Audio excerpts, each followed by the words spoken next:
Aujourd'hui, je veux parler du fait d'être mort en Christ. Nous savons que nous avons été parfaitement créés, mais qu'aucun d'entre nous n'est parfait parce que le péché est entré en ligne de compte. Et le péché nous a éloignés de Dieu, le péché nous a séparés de Dieu.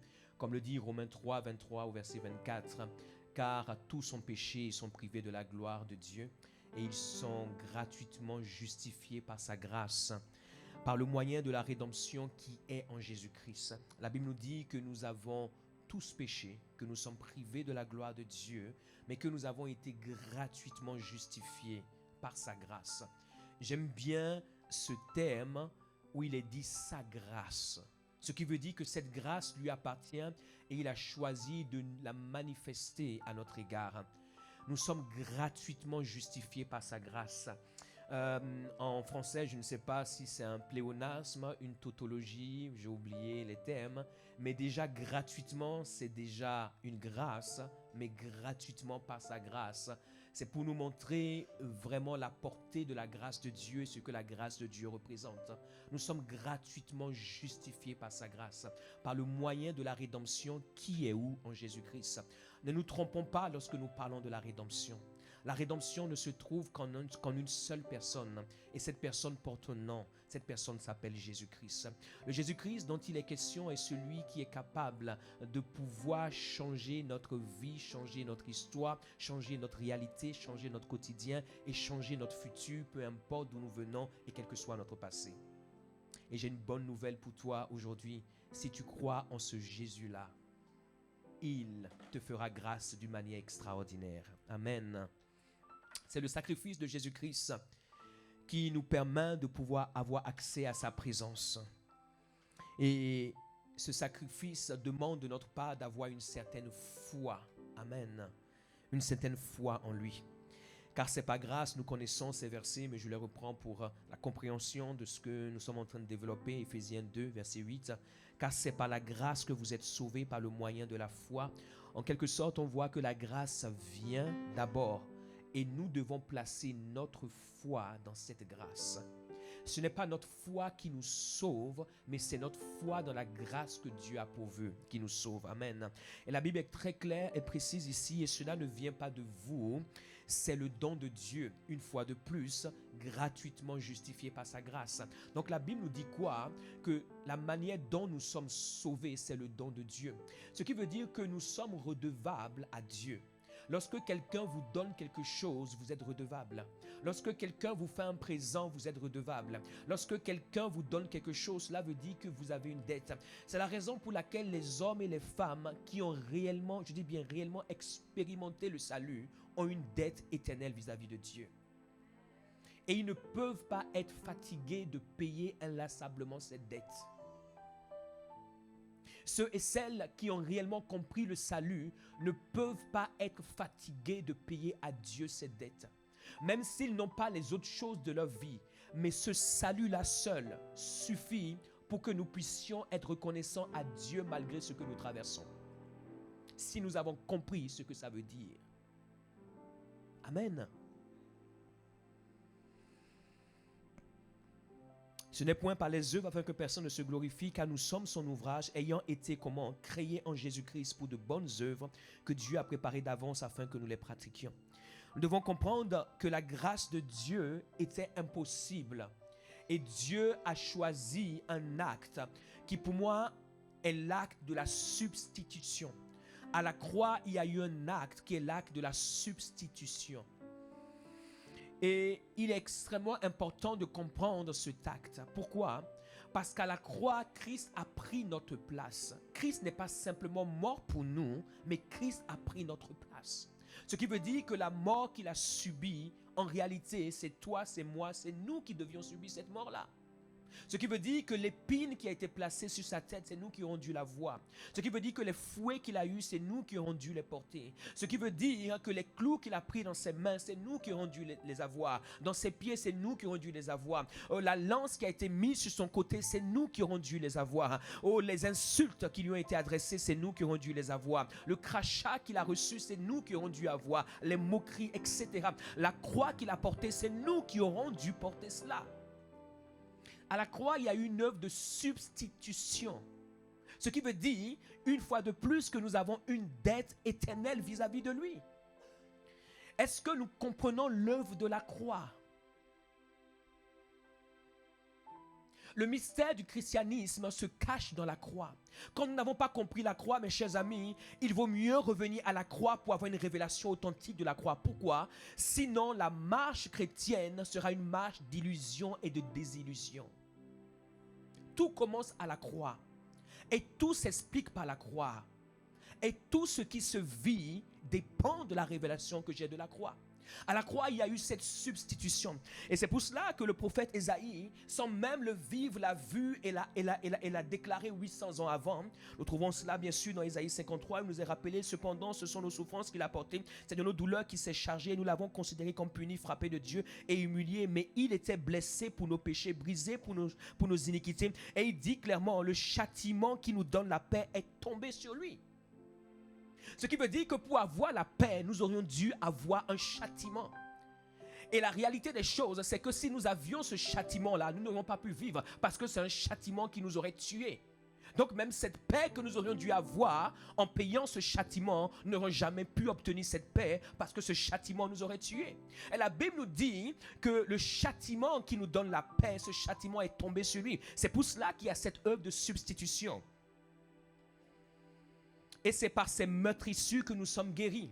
Ce qui veut dire que nous tous, nous sommes malades. Nous tous, nous sommes nés malades. Nous tous, nous vivons malades. Peu importe la famille, peu importe l'histoire. Et je pense que c'est quand les gens ne savent pas qu'ils sont malades qu'ils ne réalisent pas le bienfait d'un médecin. Quand tu réalises que tu es malade, tu apprécies le médecin. Quand tu réalises que tu es malade, tu apprécies les 7 années que le spécialiste a fait, ou les 10 ans plutôt qu'il a fait, les 7 années que le médecin a fait. Quand tu réalises que tu es malade, chaque rendez-vous que le médecin te donne est une opportunité pour pouvoir apprécier qui il est, ce qu'il fait. Et la Bible déclare que c'est par ces meurtrissures que nous sommes guéris. Ce qui veut dire que chacun de nous, nous avons une maladie, peu importe son nom, qu'elle soit physique, qu'elle soit spirituelle, émotionnelle, mentale, peu importe cette maladie, qui ne peut trouver guérison qu'en Jésus-Christ. Et la Bible déclare qu'il a fallu qu'il puisse vivre et expérimenter un châtiment qu'il a mis dans une position que les anges et toute la création céleste ne pouvaient pas comprendre pour que nous ayons la paix et que nous ayons la vie. Et lui-même d'ailleurs reprendra cela. Matthieu 8, verset 16. Le soir, on amena auprès de Jésus plusieurs démoniaques. Il chassa les esprits par sa parole et il guérit tous les malades. Afin que s'accomplisse ce qui avait été annoncé par Ésaïe le prophète. Il a pris nos infirmités et il s'est chargé de nos maladies. Il a pris nos infirmités. Mes chers amis, c'est ça la croix. La croix, c'est que quelqu'un s'est substitué à nous. Quelqu'un a pris notre place. J'aimerais nous dire quelque chose, que lorsque nous devenons chrétiens, nous avons une dette éternelle envers Jésus-Christ. J'aurais espéré un meilleur amen. Lorsque nous devenons chrétiens, toi et moi, nous avons une dette envers Jésus-Christ. Tu ne peux pas être fatigué de servir Jésus-Christ. Si tu es fatigué de le servir, c'est que tu ne sais pas qui il est. Tu ne peux pas être fatigué de donner pour l'œuvre de Jésus-Christ. Si tu es fatigué de donner pour l'œuvre de Jésus-Christ, c'est que tu ne sais pas qui il est. Tu ne peux pas être fatigué de remercier Jésus-Christ. Si tu es fatigué de le remercier, c'est que tu ne sais pas qui il est. Tu ne peux pas être fatigué d'adorer Jésus-Christ. Si tu es fatigué de l'adorer, c'est que tu ne sais pas. Parce que nous avons une dette et malgré tout ce que nous allons faire de bien, nous ne serons pas capables de payer cette dette. Parce que ce qu'il a fait pour nous ne peut pas être payé. Malgré tout ce que nous ferons. Ce qu'il a fait pour nous n'a pas de prix. Ce qu'il a fait pour nous ne peut pas valoir un chèque du plus grand montant que la terre peut contenir. Ça ne peut pas. Nous avons une dette envers lui. C'est pour cela, quand tu réalises que tu as une dette envers quelqu'un, l'obéissance n'est pas un poids, mais l'obéissance est une opportunité pour exprimer ta reconnaissance. Quand tu réalises que tu as une dette envers quelqu'un, l'obéissance est une opportunité pour exprimer ta reconnaissance. Et tu sais que même en l'exprimant, tu ne pourras pas suffisamment apprécier ce que cette personne a fait pour toi. Bien sûr, nous sommes là aujourd'hui, mais qui de nous peut dire qu'il mérite d'être présent aujourd'hui, d'être en vie? Dites-le moi. Et je vais vous dire, et je vais nous dire que nous sommes insensés. C'est naturel pour nous de nous lever le matin, de nous coucher le soir. C'est tellement devenu naturel que nous ne savons plus apprécier cela. C'est naturel pour nous de pouvoir prendre le téléphone et d'entendre avec notre oreille que c'est tellement naturel. C'est tellement naturel pour nous de pouvoir dormir les yeux fermés et le matin pouvoir ouvrir les yeux.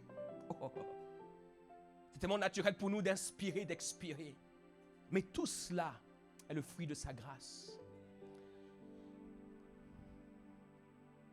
Beaucoup de personnes, je pense, ne comprennent pas la dimension de la grâce, parce que la grâce, quelle qu'elle soit, nécessite un sacrifice. Toute grâce nécessite que quelqu'un paye un prix. C'est comme quand tu vas au restaurant et tu arrives au comptoir et on te dit après que tu aies mangé, vous n'avez rien à payer. Effectivement, on est content. Mais ce qu'il faut savoir, toi, tu ne t'es pas saigné, mais quelqu'un s'est saigné. C'est comme aujourd'hui, on a été invité au restaurant et je voulais payer pour une partie de l'équipe. Et le pasteur Dominique m'a dit, non, il n'y a pas de ça entre nous, frère. Non, s'il te plaît, ne me fais pas ça. Tu veux que je me fâche? J'ai dit, ah non, je ne veux pas que tu te fâches.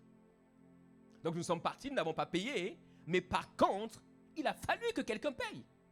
Il a fallu que quelqu'un donne la carte bleue, sinon nous ne serions pas là, nous serions tous en prison. Pour être partis sans avoir payé un repas. La grâce d'avoir mangé sans payer, néanmoins, est associée à un sacrifice. C'est pour cela, lorsque nous n'avons pas le discernement pour comprendre que ce que nous vivons est le fruit du sacrifice de quelqu'un, nous ne savons pas apprécier. Et nous devenons des habitués. Tout ce que nous sommes est le sacrifice de quelqu'un. Ce que nous sommes aujourd'hui, c'est le sacrifice de nos parents.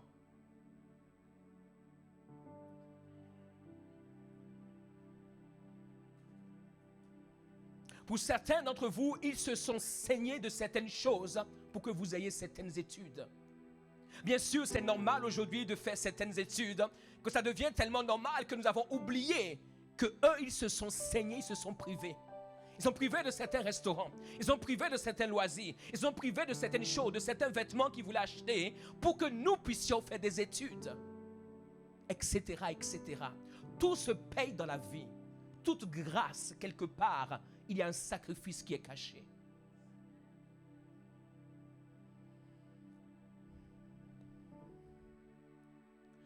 Si Dieu n'avait pas payé le prix de la grâce qui nous a manifesté, il serait un imposteur. Parce que le diable lui dirait, tu as effacé le péché de l'humanité sans être passé à la caisse. Mais Dieu est passé à la caisse, non pas en sacrifiant un agneau, un animal, mais Dieu s'est sacrifié lui-même. Il est passé à la caisse en revêtant notre nature humaine et en mourant. Dieu est mort pour nous. Peut-être lorsqu'on dit que Jésus-Christ est mort pour nous, on a du mal à voir. Mais imaginons, Dieu est mort pour nous. Parce que Jésus-Christ est Dieu. Dieu est mort pour nous. Dieu est mort pour nous. Ce qui veut dire que nous avons une telle importance à ses yeux. Et si nous sommes tellement importants à ses yeux, rendons-le fier de ce qu'il a considéré que nous soyons importants à ses yeux.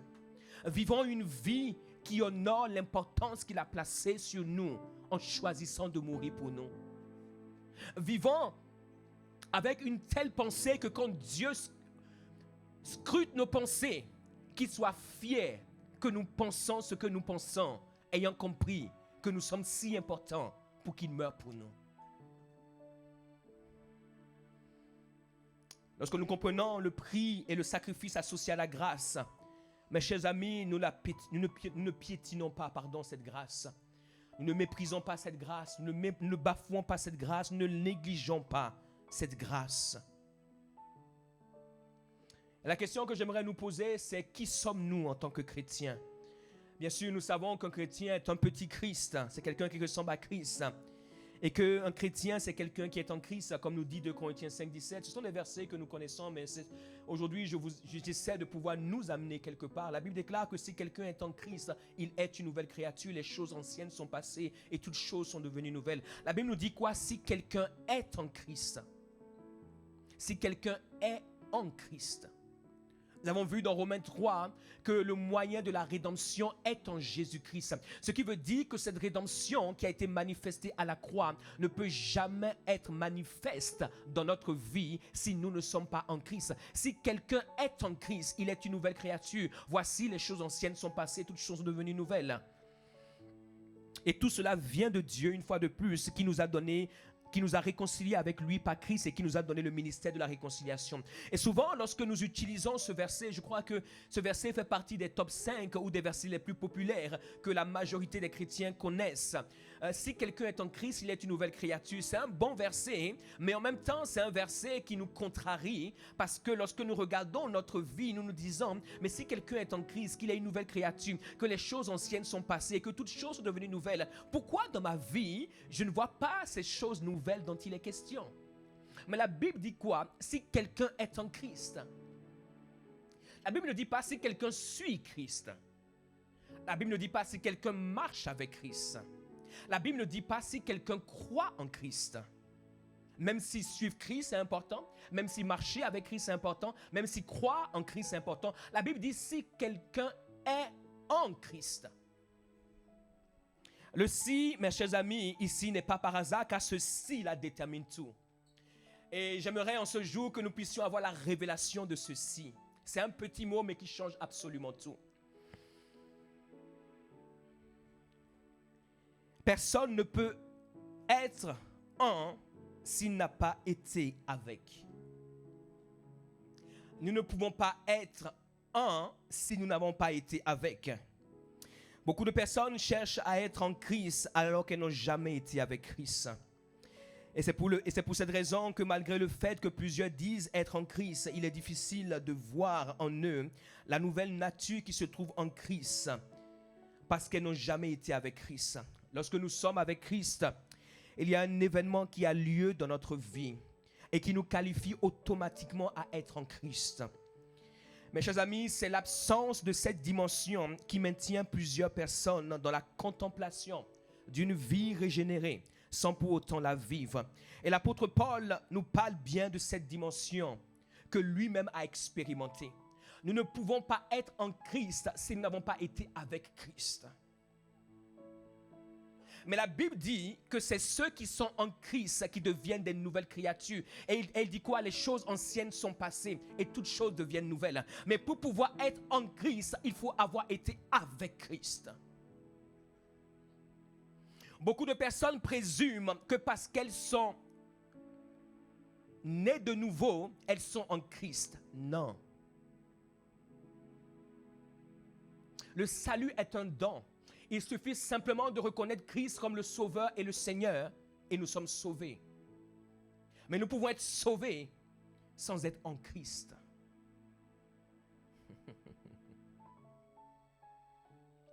Pour être en Christ, il faut avoir été avec Christ. Et l'apôtre Paul le dit clairement dans Galates 2. Il dit ceci, Galates 2, verset 20, parce que lui-même l'a expérimenté. Et c'est ce qui a fait en sorte que cet homme va vivre ce qu'il a vécu. Et quand nous regardons le portrait de cet homme, nous nous disons, mais comment vivre une telle vie? Et il va l'exprimer ici, il dit, j'ai été crucifié avec Christ. Nous ne pouvons pas être en Christ si nous n'avons pas été avec lui. Il est impossible d'être en quelqu'un si tu n'as pas été avec la personne. Il est impossible d'être en quelqu'un si tu n'as pas vécu ce que cette personne a vécu. Tu ne peux pas être en quelqu'un si tu n'es pas incorporé avec son histoire, avec sa vie, avec son existence, avec ses croyances, avec son idéal, avec tout ce que cette personne a vécu pour pouvoir être décrite comme il est décrit ou comme elle est décrite. Il dit, j'ai été crucifié avec Christ. Est-ce qu'il était là le jour où Christ est mort à la croix? Non. Mais il a vécu une expérience spirituelle qui fait que sa foi en Dieu l'a amené à se retrouver en Christ. Il dit, j'ai été crucifié avec Christ. Et si je vis, ce n'est plus moi qui vis. Pourquoi? Parce qu'en ayant été crucifié avec Christ, il s'est retrouvé en Christ. Tu ne peux pas être crucifié avec Christ si tu n'as pas été avec Christ, en Christ, le jour où il a été crucifié à la croix. Et il dit, j'ai été crucifié avec Christ, et si je vis, il dit, et si je vis, si quelqu'un est en Christ, il est une nouvelle créature. Si quelqu'un est en Christ, la nouvelle vie qu'il vit est une nouvelle vie. Pourquoi? Parce que ce n'est pas lui qui la vit, mais c'est Christ qui la vit. Mais pour que Christ puisse vivre cette vie, il faut que cette personne ait été avec Christ. Et il dit, j'ai été crucifié avec Christ, et si je vis, ce n'est plus moi qui vis, c'est Christ qui vit en moi. Donc l'apôtre Paul qu'on voit accomplir des choses, en réalité ce n'est pas lui, c'est Christ. Si je vis maintenant dans la chair, je vis dans la foi au Fils de Dieu qui m'a aimé et qui s'est livré lui-même pour moi. Je ne rejette pas la grâce de Dieu, car si la justice s'obtient par la loi, Christ est donc mort en vain. En réalité, il n'y a pas que Christ seul qui est mort à la croix. Nous sommes aussi morts avec lui, si nous sommes avec lui. Et c'est seulement parce que nous sommes avec Christ que nous pouvons être en Christ. Donc quand la Bible nous dit si quelqu'un est en Christ, en réalité la Bible nous dit il faut d'abord que nous soyons avec Christ, que nous puissions mourir à la croix avec lui, et ainsi nous sommes en lui.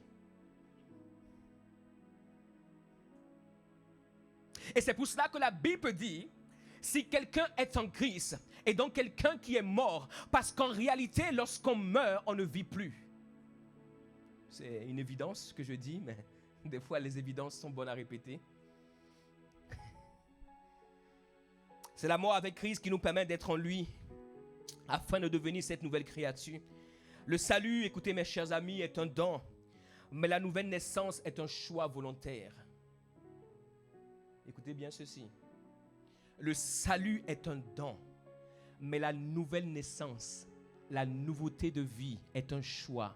Le choix de mourir avec Christ chaque jour.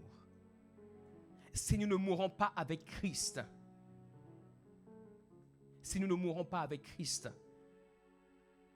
nous ne pouvons pas vivre en Christ. J'ai reçu un message cette semaine. Je ne sais pas si elle est connectée, Cécilia. Elle est souvent des audios. Et chaque fois que maman Ono voit ces messages, elle dit, bon, je crois que ta fille Cécilia t'a écrit ou t'a laissé un message.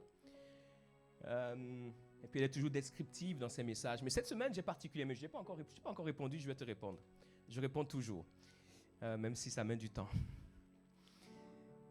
Mais j'ai aimé ce message qu'elle m'a laissé, parce qu'à un moment donné, elle disait, pasteur, tu sais, je suis arrivé à un point de ma vie où ce que je voulais faire n'a plus d'importance pour moi.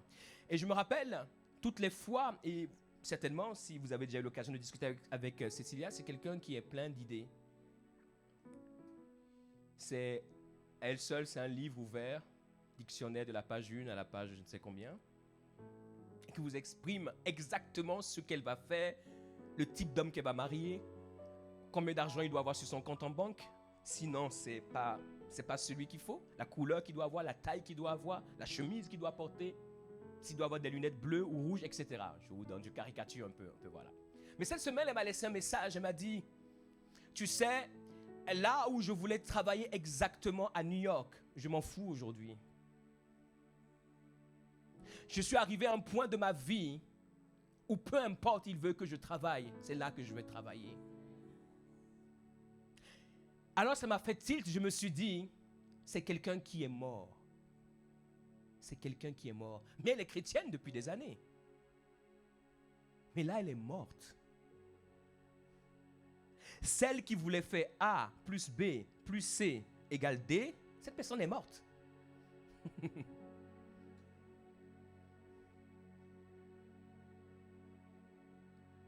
Et toutes les fois que je l'écoutais, je lui disais jamais, hein, il faut que tu fasses ceci, il faut que tu fasses cela. Non, non, je l'écoutais. Mais je lui disais à chaque fois ce qu'un berger dit. Et ça a fait son chemin. Et cette semaine, j'ai été heureux d'entendre cela. Je me suis dit, waouh, elle est morte. Maintenant, Christ peut faire des choses extraordinaires. Quand tu meurs, la Bible dit, la vie que je vis, c'est Christ qui la vit. Ce qui veut dire que lorsque nous pensons être des chrétiens et que Christ vit à travers nous, tant que nous ne sommes pas morts, il ne vit pas à travers nous. Il lutte avec nous. Il se bat avec nous. Il combat avec nous. Il essaie de trouver sa place en nous. Mais en réalité, tant que nous ne sommes pas morts, il y a 2 personnes qui vivent. Et comme c'est notre volonté, finalement, c'est nous qui vivons. Que le Seigneur nous permette de comprendre cette dimension et d'être conduit. Et lui-même dira, puis il dit à tous, si quelqu'un veut venir après moi, qu'il renonce à lui-même, qu'il se charge chaque jour de sa croix et qu'il me suive. Plus loin, il dira, je vous le dis en vérité, quelques-uns de ceux-ci ne mourront point qui n'aient vu le royaume de Dieu. Si quelqu'un veut venir après moi, qu'il renonce à lui-même. Il dit, si quelqu'un veut venir après moi, il faut qu'il renonce à lui-même, qu'il se charge chaque jour de sa croix et qu'il me suive. Et c'est ce que nous sommes en train de dire, c'est ce que l'apôtre Paul a exprimé. Il faut qu'il meure avec moi. Si quelqu'un veut me suivre, il faut qu'il meure avec moi. Être mort avec Christ. Être mort avec Christ, c'est être mort au péché. Le péché nous colle tous à la peau. Le péché vient nous hanter tous. Et peu importe qui nous soyons, ce péché nous cherche. Mais nous devons accepter de mourir avec Christ sur cette croix. Et lorsque nous mourons avec Christ sur cette croix, ce qu'il faut savoir automatiquement, nous faisons taire le péché et tout ce qu'il peut avoir comme emprise sur nos vies. Que dirons-nous donc en Romains 6 ? Demeurons-nous dans le péché afin que la grâce abonde? Loin de là. Nous qui sommes morts au péché, comment vivrons-nous encore dans le péché? Ignorez-vous que nous tous qui avons été baptisés en Jésus-Christ, c'est en sa mort que nous avons été baptisés. L'apôtre Paul pose cette question. Ignorez-vous que nous tous qui avons été baptisés comment en Jésus-Christ, c'est en sa mort que nous avons été baptisés. Et je crois qu'aujourd'hui, il y a tellement de baptêmes que nous faisons, mais est-ce que les personnes qui sont baptisées sont arrivées à la révélation de la croix pour comprendre que le jour où ils prennent le baptême, ils sont morts, ils ne vivent plus, ils n'existent plus, ils n'ont plus de volonté, ils n'ont plus de plan, ils n'ont plus d'idéal. Tout ce qu'ils vont faire, c'est ce que Christ va leur demander de faire. Est-ce qu'aujourd'hui c'est le type de baptême? Vous savez, aujourd'hui les gens se baptisent la semaine d'après, ils ont plein de questions. Mais quelqu'un qui est mort n'a plus de questions. Ils sont baptisés, même 24 heures après, ils ont une liste de courses devant Dieu. Mais quelqu'un qui est mort n'a plus de liste de courses. Il dit, lorsque nous avons été baptisés en Jésus-Christ, c'est en sa mort. La Bible est claire. Lorsque nous prenons, c'est pour ça que le baptême est volontaire. C'est pour cela que je disais que le salut est un don, mais la nouvelle naissance, elle est volontaire, elle est intentionnelle. C'est parce que je suis mort avec Christ.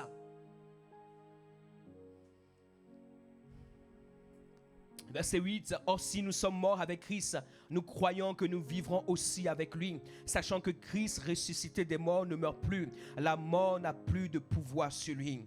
Et c'est là notre réalité, mes chers amis. Lorsque nous mourrons avec lui, c'est que nous allons ressusciter avec lui. Pourquoi? Parce que Christ est ressuscité. Lorsque nous mourrons avec lui, ce n'est pas une mort qui nous détruit, mais c'est une mort qui nous fait passer, qui nous fait entrer dans la résurrection. C'est une mort qui nous fait entrer dans la gloire de Dieu. Parce que ce que Dieu a pour nous est plus grand que ce que nous avons pour nous. Ce que Dieu a pour toi est plus grand que ta volonté, est plus grand que tes rêves, est plus grand que tes plans. C'est pour cela qu'il dit, car je connais les projets que j'ai formés sur vous, dit l'Éternel, projet de paix, non de malheur, afin de vous donner l'avenir de l'espérance. Jérémie 29, 11. Mais écoutez, quand vous regardez Jérémie 33, verset 3, il dit, invoque-moi, je te répondrai, je t'annoncerai de grandes choses, des choses que tu ne connais pas. En réalité, lorsque nous mourrons avec Christ, Dieu nous expose à ce qu'il a. Tant que nous ne sommes pas morts avec Christ, Dieu nous laisse courir avec nos plans. Nous avons notre petit Christ qui nous accompagne, à qui nous faisons des petites prières et nous essayons de pouvoir caser nos petits plans. Mais lorsque nous sommes morts, c'est Christ qui prend le dessus et là il nous expose ce que Dieu a prévu pour chacun de nous avant la fondation du monde. Est-ce que tu sais que Dieu a prévu que tu sois un évangéliste à travers lequel des hommes et des femmes vont trouver le salut, vont trouver la guérison, vont trouver la délivrance. Mais pour cela tu dois mourir à toi-même. Oui, tu veux être l'un des plus grands prophètes que Dieu va utiliser. Mais est-ce que tu sais que tu dois mourir à toi-même? Ce matin, j'ai appelé une personne et l'une des choses que j'aime faire dans ma vie, dans mon ministère, c'est aussi apporter de la pédagogie. C'est pour cela que ces Let's Talk sont vraiment quelque chose que j'aime. Et je disais à cette personne, je vous appelais, mais je ne sais pas ce que je vais vous dire. L'une des facettes du ministère prophétique, écoutez, c'est une dimension de foi absolue. La majorité des personnes que j'appelle là pour donner une parole, je ne sais pas ce que je vais leur dire. Mes chers amis, si vous n'avez pas la foi, ne faites pas ça. Si vous n'êtes pas mort en Christ, ne faites pas ça. Parce que vous allez vous ridiculiser. Mais j'ai tellement foi en lui parce que moi je suis mort. Que je sais quand la personne se présentera et que j'ouvrirai ma bouche, il la remplira. Si tu n'as pas été avec lui, tu ne peux pas faire ça. Tu veux être un grand prophète, mais j'aimerais te dire, tu dois mourir. Et il doit vivre à travers toi. Parce que tu n'auras pas à dire ce que tu as envie de dire, ce serait trop facile. Ce serait trop simple. Mais tu diras ce qu'il te dira de dire. Et quelquefois, il te dira de dire, si tu es un prophète authentique, des choses que les gens n'ont pas envie d'entendre. Et tu dois accepter de porter le poids, de porter la honte, de porter peut-être les moqueries. Est-ce que tu es prêt à ça? Si tu n'es pas mort, tu ne peux pas porter cela. Les gens veulent être prophètes. Prophète de quoi? Si tu n'es pas mort,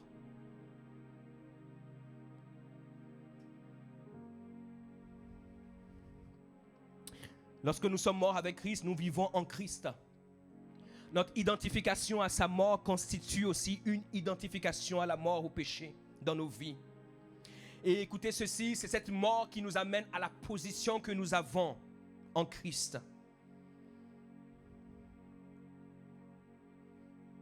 Nous avons pris Éphésiens 2 tout à l'heure, mais quand vous prenez à partir du verset 1, le même chapitre, la Bible nous dit, vous étiez morts par vos offenses, par vos péchés, dans lesquels vous marchiez autrefois selon le train de ce monde, selon le prince de la puissance de l'air, de l'esprit qui agit maintenant dans les fils de la rébellion. Nous tous aussi, nous étions de leur nombre et nous vivions autrefois selon les convoitises de notre chair, accomplissant les volontés de la chair et de nos pensées. Nous étions par nature des enfants de colère, comme les autres. Mais Dieu, qui est riche en miséricorde à cause du grand amour dont il nous a aimés, nous qui étions morts par nos offenses, nous a rendus à la vie avec Christ.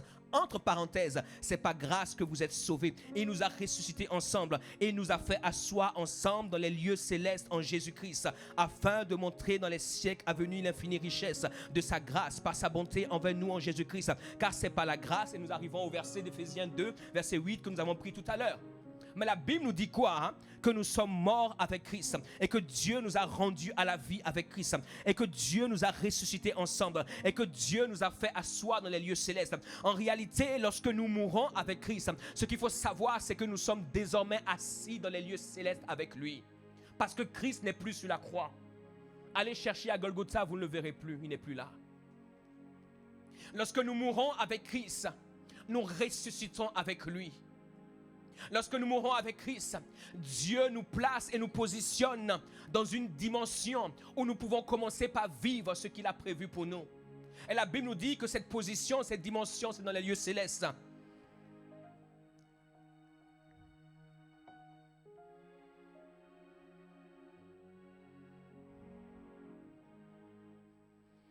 Lorsque Joseph s'est retrouvé en Égypte, particulièrement dans la maison de Potiphar, la Bible nous dit qu'il était un bel homme. Il y a des hommes qui sont beaux, ce n'est pas que les femmes. Joseph était un bel homme. Il est arrivé en Égypte à l'âge de 17 ans. Il est devenu gouverneur à l'âge de 30 ans. Et c'était un jeune homme dans la force de l'âge, 17 ans. Il était beau. Lorsqu'il est arrivé dans la maison de Potiphar, sa première halte, Potiphar lui a tout confié, pas parce qu'il était beau, mais surtout parce qu'il y avait la grâce de Dieu sur sa vie. Et tout ce qu'il va toucher va connaître une faveur incroyable. Et Potiphar va tout lui donner, sauf sa femme. Mais sa femme voulait que Potiphar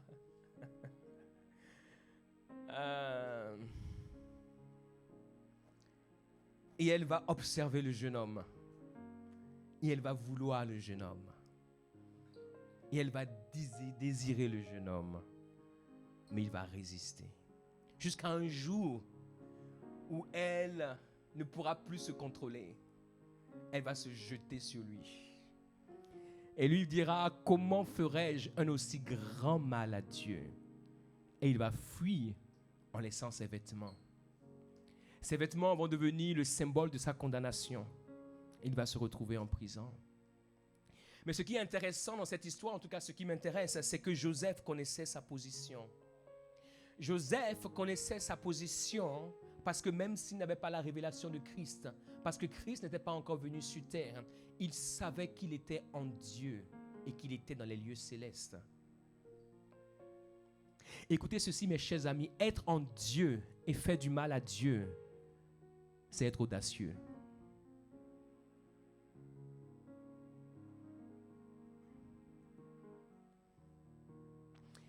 Être en Dieu et faire du mal à Dieu, c'est être audacieux.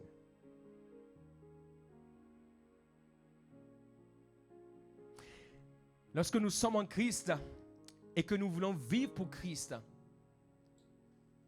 cela a un prix qui peut nous coûter beaucoup de choses.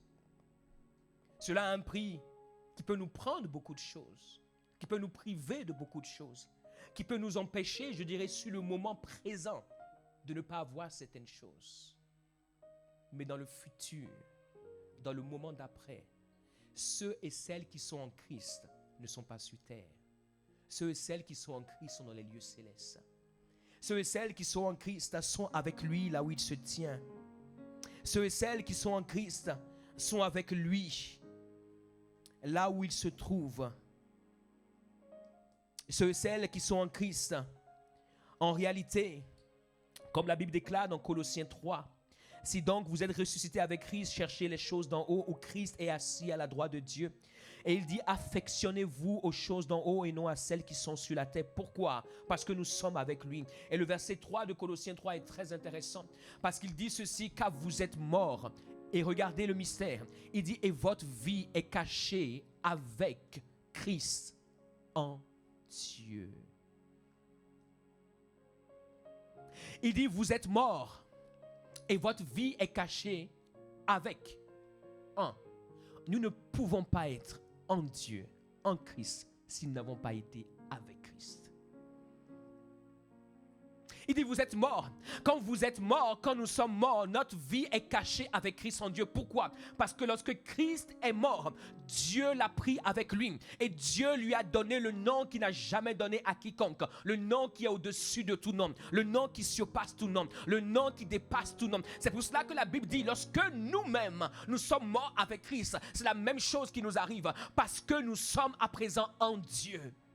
En Dieu dans les lieux célestes. En Dieu là où il se trouve. Lorsque nous sommes morts avec Christ, mes chers amis, c'est une mort qui peut sembler être difficile sur le plan naturel, sur le plan humain. Mais en réalité, Dieu nous positionne à un endroit qui s'appelle les lieux célestes, où Dieu nous donne d'être en lui.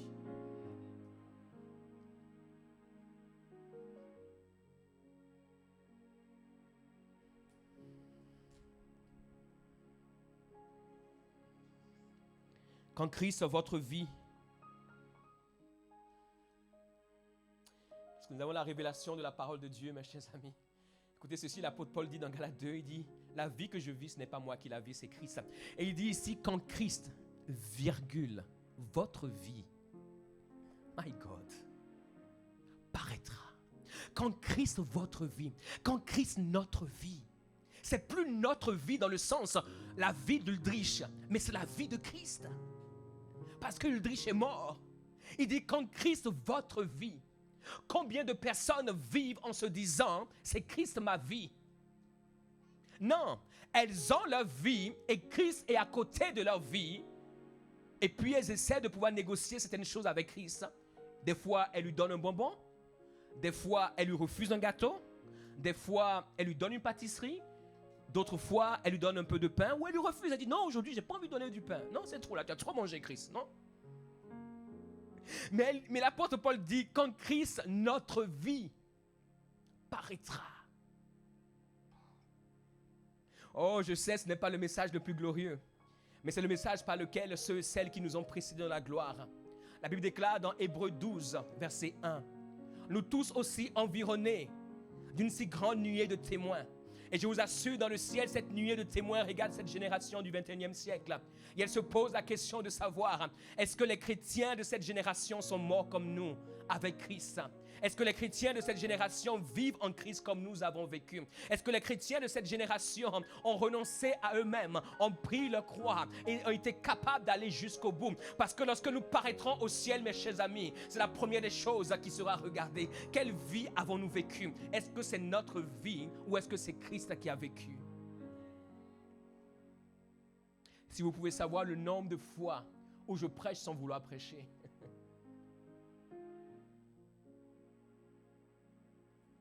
Peu importe ce que je vis, Christ n'a pas besoin de savoir ce que je vis. Christ veut parler à ceux qui l'envoient vers moi.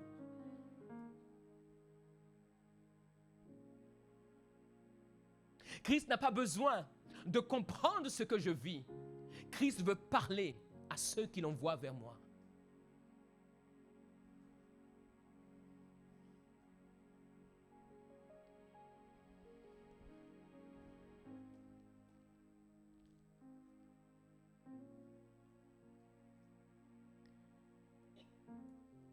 Lorsqu'il va se retrouver devant Pilate,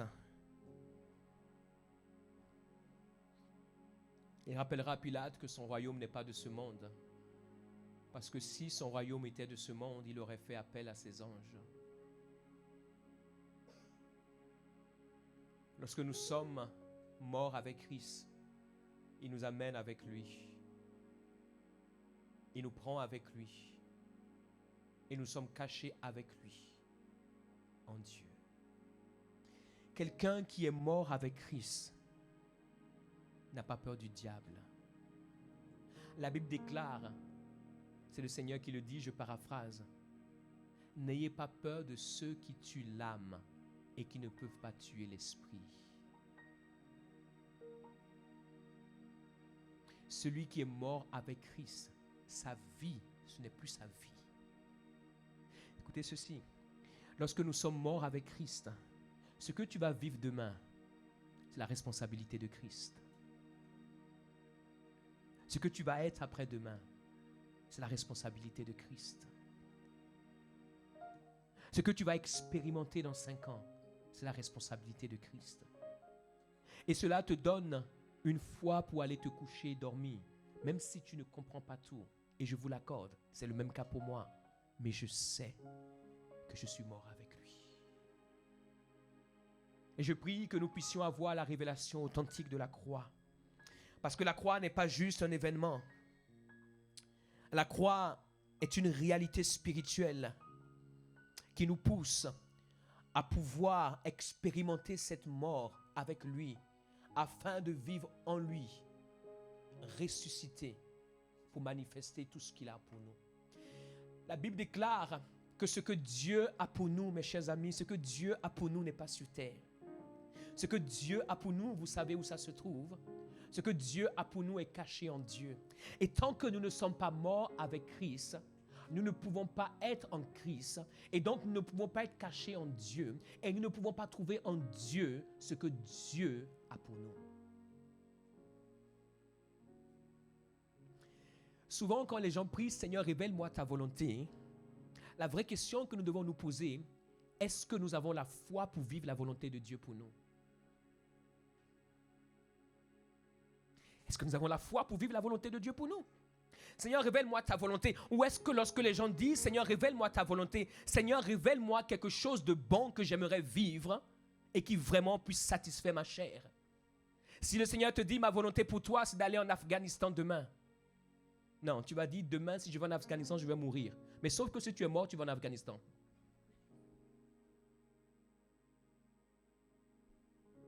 Mais si tu n'es pas mort, tu sais que quand tu iras en Afghanistan, tu vas mourir. Mais si tu es déjà mort, tu vas en Afghanistan parce que tu es mort. Est-ce que la mort de l'Afghanistan peut tuer la mort? Tu es déjà mort. Mais si tu n'es pas mort, tu auras peur de mourir. Avant de connaître la volonté de Dieu, mes chers amis, mourons d'abord en Christ et avec Christ. Avant de chercher à connaître la volonté de Dieu, mourons d'abord à la croix. Lorsque nous mourrons à la croix, mes chers amis, la volonté de Dieu pour nous sera une formalité. La volonté de Dieu pour nous sera une...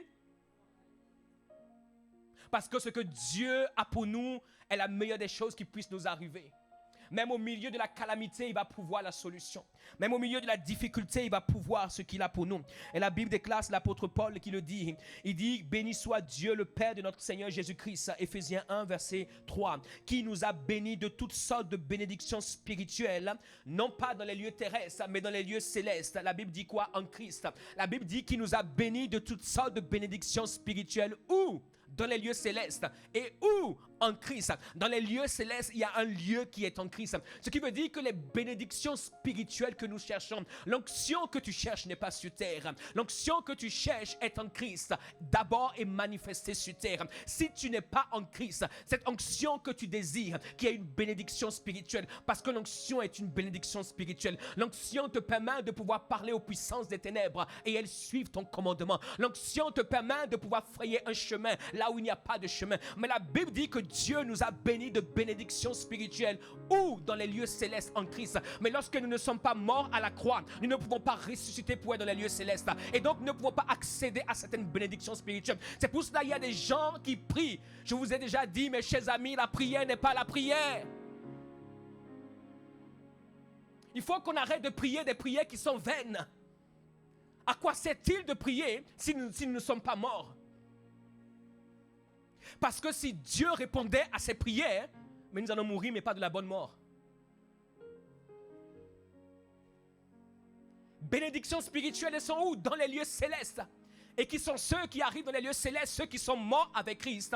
Qu'est-ce qui se passe? Ils sont en Christ et donc ils sont cachés avec Dieu, parce que là où Dieu se trouve, c'est les lieux célestes. Et ces personnes accèdent aux bénédictions spirituelles. Et les vraies personnes qui meurent en Christ, lorsqu'elles reçoivent de Christ et qu'elles viennent sur terre, ces personnes ne tirent aucune gloire de ce qu'elles ont. Elles ne tirent aucune gloire de l'onction, parce qu'elles savent que l'onction qu'elles ont ne vient pas d'eux. Elles savent que l'onction qu'elles ont, c'est pas pour tuer les gens, c'est pas pour détruire les gens, c'est pas pour meurtrir les gens. Elles savent que l'onction qu'elles ont est une grâce qui leur a été faite parce qu'elles sont mortes et que Christ les a fait ressusciter en lui et leur a donné accès à quelque chose qu'elles n'ont pas. Elles ne se vantent pas de l'onction qu'elles ont. Elles ne se lèvent pas avec l'onction qu'elles ont. Nous avons aujourd'hui trop de personnes qui se vantent en Dieu. Tu te vantes de quoi? Tu n'as jamais connu Christ.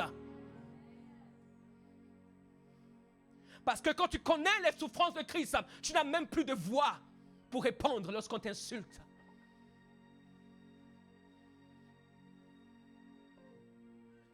Nous sommes meurtris parce que nous ne sommes pas morts. Nous sommes fâchés parce que nous ne sommes pas morts, mes chers amis. Cette mort n'est pas une mort soudaine, instantanée, mais c'est la mort de chaque jour. Il dit, il n'y a personne qui peut me suivre s'il ne prend pas sa croix. La croix que tu as prise dimanche dernier, ce dimanche, tu dois prendre une nouvelle croix. Dimanche prochain, tu dois prendre une nouvelle croix. En 2025, tu vas prendre une nouvelle croix. En 2026, tu vas prendre une nouvelle croix. Et si dans 10 ans, est-ce que le poids de la croix que tu as pris depuis les 5 ans, les 10 ans, les 15 ans, les 20 ans, les 30 ans où tu es chrétien, ont montré que tu es une nouvelle créature?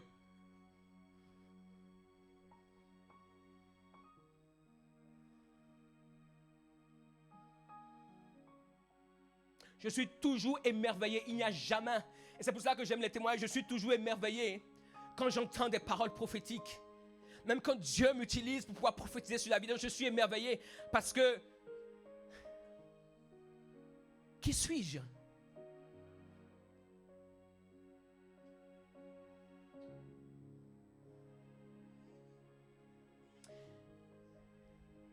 S'il n'y a qu'une seule personne, écoutez ceci, qui vient dans ce lieu, j'aurai la même passion jusqu'à ce que Jésus-Christ revienne.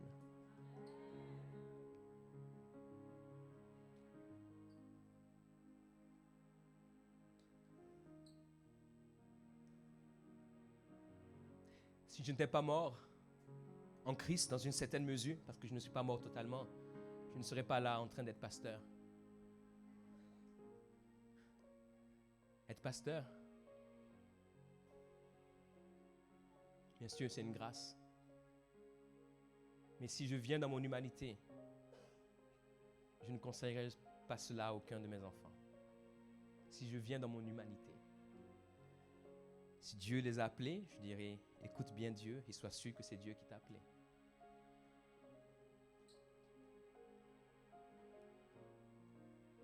Ce matin, le pasteur avec qui nous étions, je partageais une parole où je voyais une terre qui a été labourée plusieurs fois, et sa femme s'est effondrée. Ça fait 20 ans que ces gens ont semé inlassablement. Et cette femme, elle comprenait exactement ce que ça voulait dire. 20 années de beaucoup de souffrance. Si tu n'es pas mort en Christ, tu ne peux pas continuer à aimer les gens. Après ce que tu as donné et ce que tu as pris comme coup. Avant de penser au ministère, est-ce que nous pouvons nous lever? Je ne vais pas terminer mon message, mais ce n'est pas bien grave.